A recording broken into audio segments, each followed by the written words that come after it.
বন্ধুরা আরও একটি নতুন ভিডিওতে সবাইকে স্বাগত জানাই। আজকে আমরা এই ভিডিওতে আরআরবি এনটিপিসি পরীক্ষা প্রস্তুতির একটি খুবই গুরুত্বপূর্ণ অর্থনীতির ক্লাস করতে চলেছি, যেখানে বিগত বছরে আসা কয়েকটি গুরুত্বপূর্ণ প্রশ্ন ও উত্তর নিয়ে আলোচনা করব। তাই ভিডিওটি খুবই গুরুত্বপূর্ণ হতে চলেছে তোমাদের জন্য। শুরু থেকে শেষ পর্যন্ত অবশ্যই মনোযোগ সহকারে দেখবে। বিগত বছরগুলিতে এই প্রশ্নগুলি বারবার এসেছিল, তাই তোমাদের জন্য কিন্তু এই প্রশ্নগুলি ভীষণ রকম গুরুত্বপূর্ণ।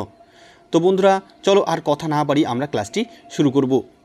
তো দেখো আজকের প্রথম প্রশ্ন কি রয়েছে, আধুনিক অর্থনীতির জনক কাকে বলা হয়? আধুনিক অর্থনীতির জনক কাকে বলা হয়?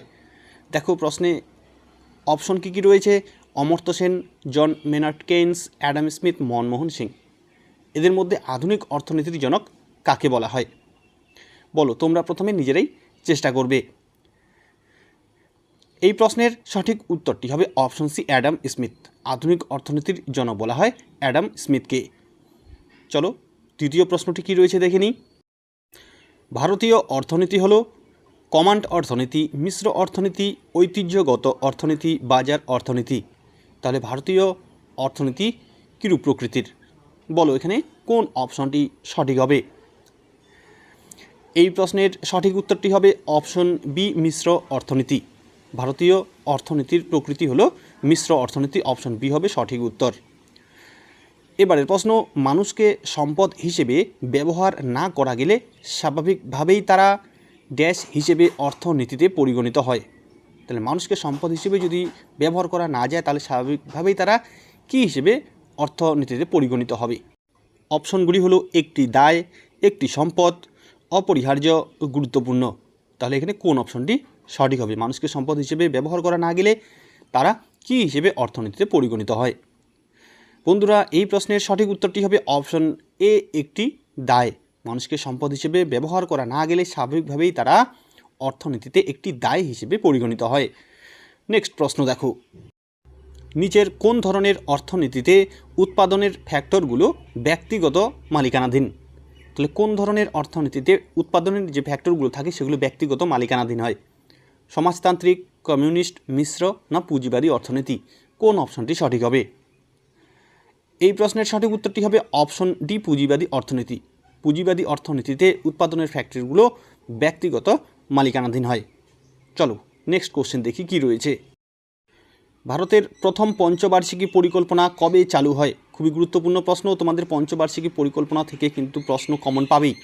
ভারতের প্রথম পঞ্চবার্ষিকী পরিকল্পনা কবে চালু হয়? 1947, 1950, 1951, 1955 সালে। বলো কোন অপশনটি এখানে সঠিক হবে? এই প্রশ্নের সঠিক উত্তরটি হবে অপশন সি, 1951 সালে। স্বাধীনতার পর 1951 সালে ভারতের প্রথম পঞ্চবার্ষিকী পরিকল্পনা চালু হয় এবং এই সময় ভারতের প্রধানমন্ত্রী কে ছিলেন? এই সময় ভারতের প্রধানমন্ত্রী ছিলেন জওহরলাল নেহেরু। অবশ্যই মনে রাখবে ভারতের প্রথম পঞ্চবার্ষিকী পরিকল্পনার সময় প্রধানমন্ত্রী কে ছিলেন, এভাবেও কিন্তু প্রশ্ন আসে। নেক্সট কোশ্চেন দেখে নিই কী রয়েছে। এবারের প্রশ্ন, নিচের কোনটি প্রাইমারি সেক্টর বা প্রাথমিক ক্ষেত্রের অধীনে পড়ে? স্বাস্থ্য, ব্যাংকিং, শিক্ষা, কৃষি। এর মধ্যে কোনটি প্রাইমারি সেক্টর বা প্রাথমিক ক্ষেত্রের অধীনে পড়ে? বলো চারটে অপশনের মধ্যে কোন অপশনটি সঠিক হবে? এই প্রশ্নের সঠিক উত্তরটি হবে অপশন ডি, কৃষি। অর্থনীতিতে প্রাইমারি সেক্টর বা প্রাথমিক ক্ষেত্রের অধীনে কিন্তু কৃষি বিষয়টি পড়ে। তো দেখো এখানে বন্ধুরা, প্রাথমিক ক্ষেত্র বা প্রাইমারি সেক্টর হলো অর্থনীতির একটি গুরুত্বপূর্ণ অংশ, যেখানে কাঁচামাল আহরণ বা উৎপাদন করা হয়। এর মধ্যে প্রধান উপাদানগুলি কী কী? এগুলি হলো কৃষি, খনিজ, বনায়ন, মাছ ধরা এবং পশুপালন।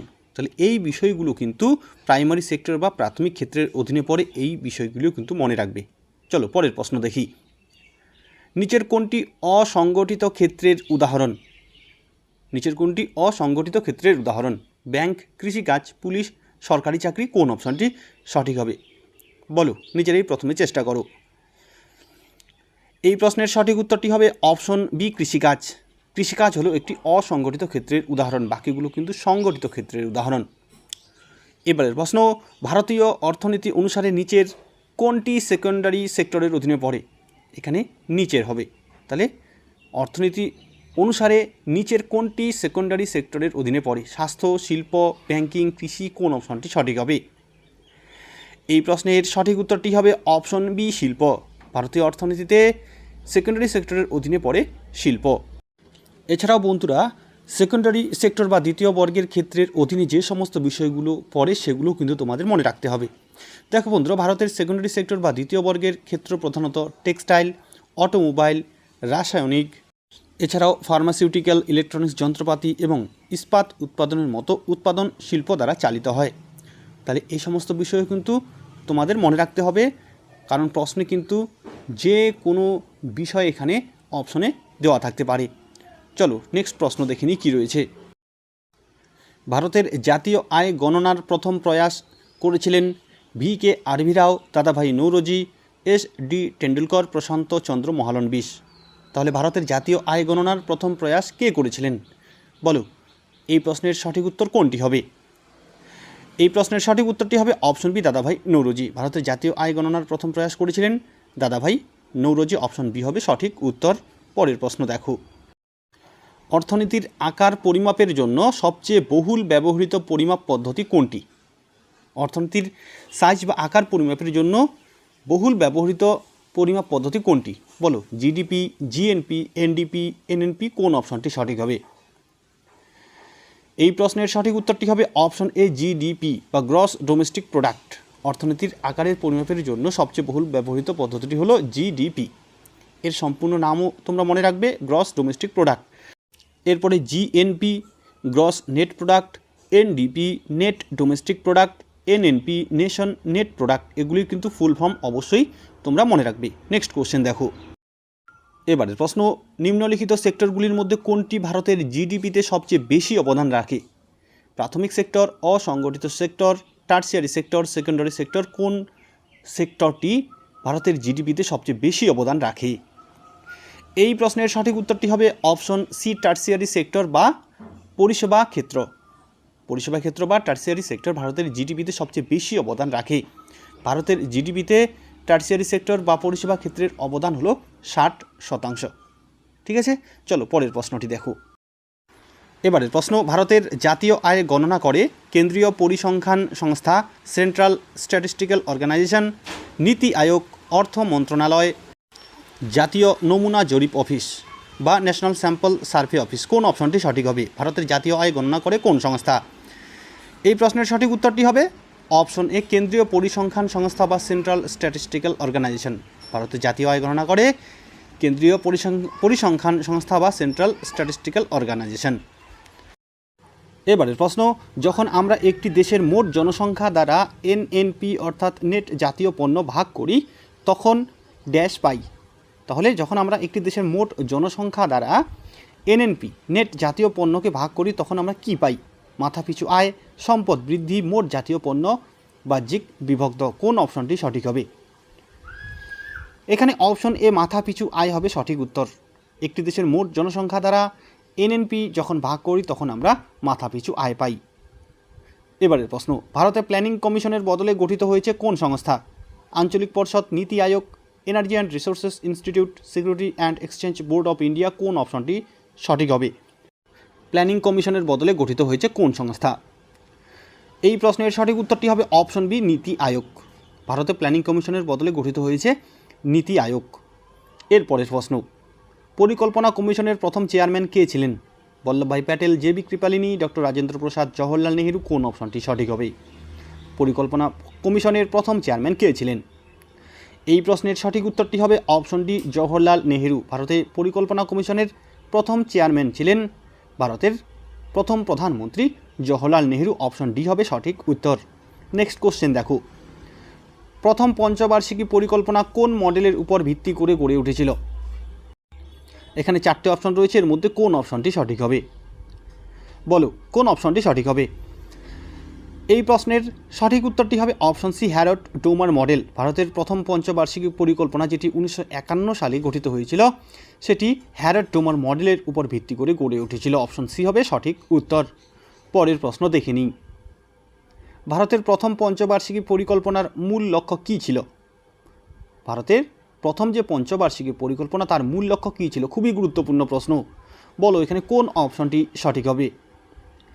এই প্রশ্নের সঠিক উত্তরটি হবে অপশন বি, কৃষিকে কেন্দ্র করে প্রাথমিক খাতের উন্নয়ন অর্থাৎ কৃষি উন্নয়ন ছিল ভারতের প্রথম পঞ্চবার্ষিকী পরিকল্পনার মূল লক্ষ্য। অপশন বি হবে সঠিক উত্তর। নেক্সট প্রশ্ন কী আছে দেখো, দ্বিতীয় পঞ্চবার্ষিকী পরিকল্পনার সময়সীমা কত? দ্বিতীয় পঞ্চবার্ষিকী পরিকল্পনার সময়সীমা কত?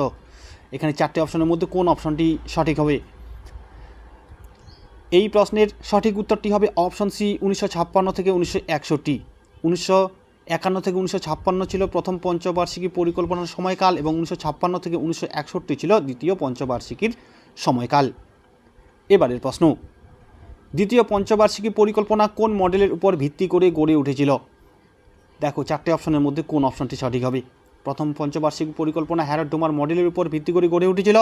দ্বিতীয় পঞ্চবার্ষিকী পরিকল্পনা কোন মডেলের উপর ভিত্তি করে গড়ে উঠেছিল? এখানে অপশন এ মহালনবিশ মডেল অর্থাৎ প্রশান্তচন্দ্র মহালনবিশ মডেলের উপর দ্বিতীয় পঞ্চবার্ষিকী পরিকল্পনা গড়ে উঠেছিল। পরের প্রশ্ন দেখো, দ্বিতীয় পঞ্চবার্ষিকী পরিকল্পনার লক্ষ্য ছিল ড্যাশের উপর জোর দেওয়া। তাহলে কোন বিষয়টির উপর জোর দেওয়া ছিল দ্বিতীয় পঞ্চবার্ষিকী পরিকল্পনার মূল লক্ষ্য? খাদ্য আমদানি, শিল্প খাত, কৃষিখাত, জলের অভাব, কোন অপশনটি সঠিক হবে? এখানে বন্ধুরা অপশন বি শিল্প খাত হবে সঠিক উত্তর। দ্বিতীয় পঞ্চবার্ষিকী পরিকল্পনার মূল লক্ষ্য ছিল শিল্প খাতের উপর জোর দেওয়া অর্থাৎ শিল্প উন্নয়ন ছিল দ্বিতীয় পঞ্চবার্ষিকী পরিকল্পনার মূল লক্ষ্য। পরের প্রশ্ন দেখো, তৃতীয় পঞ্চবার্ষিকী পরিকল্পনার লক্ষ্য হলো ড্যাশ ভারত তৈরি করা। তৃতীয় পঞ্চবার্ষিকী পরিকল্পনার লক্ষ্য কী ছিল? এই প্রশ্নের সঠিক উত্তরটি হবে অপশন এ স্বনির্ভর ভারত তৈরি করা। তৃতীয় পঞ্চবার্ষিকী পরিকল্পনার মূল লক্ষ্য ছিল স্বনির্ভর ভারত তৈরি করা। অপশন এ হবে সঠিক উত্তর। পরের প্রশ্ন দেখো কি রয়েছে, make in India scheme Bharat সরকার কবে চালু করেছিল? Make in India scheme Bharat সরকার কবে চালু করেছিল? 2019 সালে, 2014 সালে, 2018, 2016 সালে, কোন অপশনটি সঠিক হবে? Make in India scheme Bharat সরকার কবে চালু করেছিল? এই প্রশ্নের সঠিক উত্তরটি হবে অপশন বি 2014 সালে। ভারত সরকার মেক ইন ইন্ডিয়া স্কিম 2014 সালে চালু করেছিল। পরের প্রশ্ন দেখো, এবারের প্রশ্ন, ভারতের কোন রাজ্যে প্রথম বিশেষ অর্থনৈতিক অঞ্চল গঠিত হয়? মহারাষ্ট্র, গুজরাট, পশ্চিমবঙ্গ, ওড়িশা, কোন অপশনটি সঠিক হবে? কোন রাজ্যে প্রথম বিশেষ অর্থনৈতিক অঞ্চল গঠিত হয়েছিল? এই প্রশ্নের সঠিক উত্তরটি হবে অপশন বি গুজরাট। গুজরাটের কান্ডালায় ভারতের প্রথম বিশেষ অর্থনৈতিক অঞ্চল গড়ে উঠেছিল। ঠিক আছে, পরের প্রশ্ন দেখে নিই কী রয়েছে।